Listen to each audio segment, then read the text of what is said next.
Annunciation, the angel's message and Mary's yes, the Feast of the Annunciation, celebrated on March 25, commemorates the moment when the Archangel Gabriel appeared to the Virgin Mary and announced that she would conceive and bear Jesus Christ, the Son of God. This feast marks the beginning of our salvation and highlights Mary's profound trust in God's plan.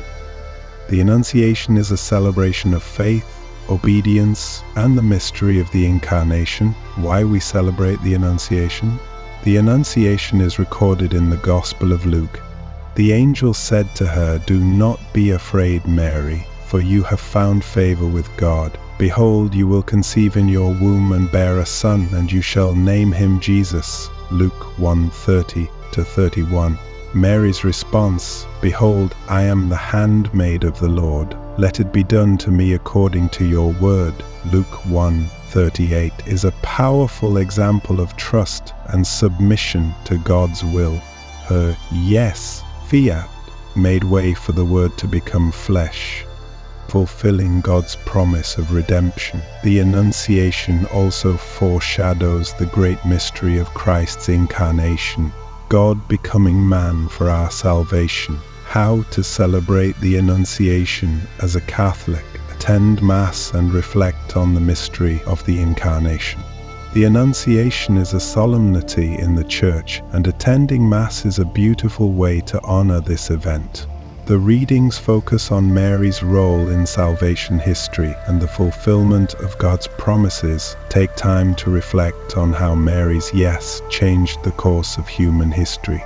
Pray the Angelus or the Hail Mary. The Angelus prayer, traditionally recited at 6 a.m., noon and 6 p.m., commemorates the Annunciation and Mary's response to God's call. The Hail Mary also finds its roots in the words of the angel Gabriel. These prayers serve as daily reminders of Mary's faith and God's plan for our salvation. Read and meditate on Luke 1:26-38. Spend time reading the Gospel passage of the Annunciation.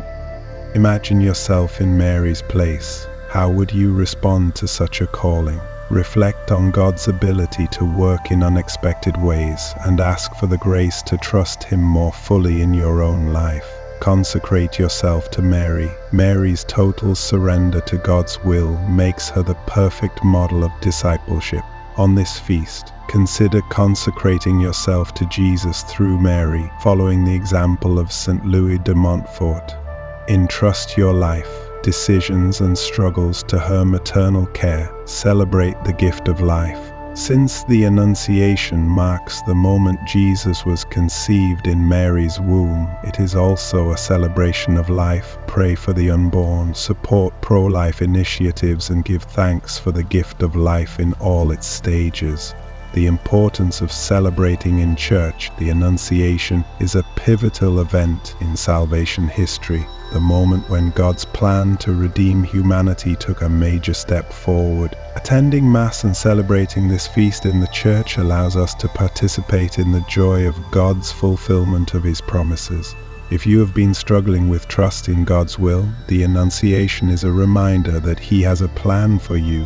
Just as Mary did not fully understand everything but still said yes, we too can surrender to God's plan with faith and courage. Let this feast strengthen your faith. This year, let the Annunciation inspire you to say yes to God in your own life. Trust in His plan, deepen your devotion to Mary, and reflect on the incredible mystery of Christ's incarnation. So, young Catholics, I encourage you, attend Mass, pray the Angelus, meditate on Mary's fiat, celebrate life. Let this feast remind you that God's plans are greater than our own, and that our yes can bring His light into the world. Behold, I am the handmaid of the Lord. Let it be done to me according to your word. Luke 1:38.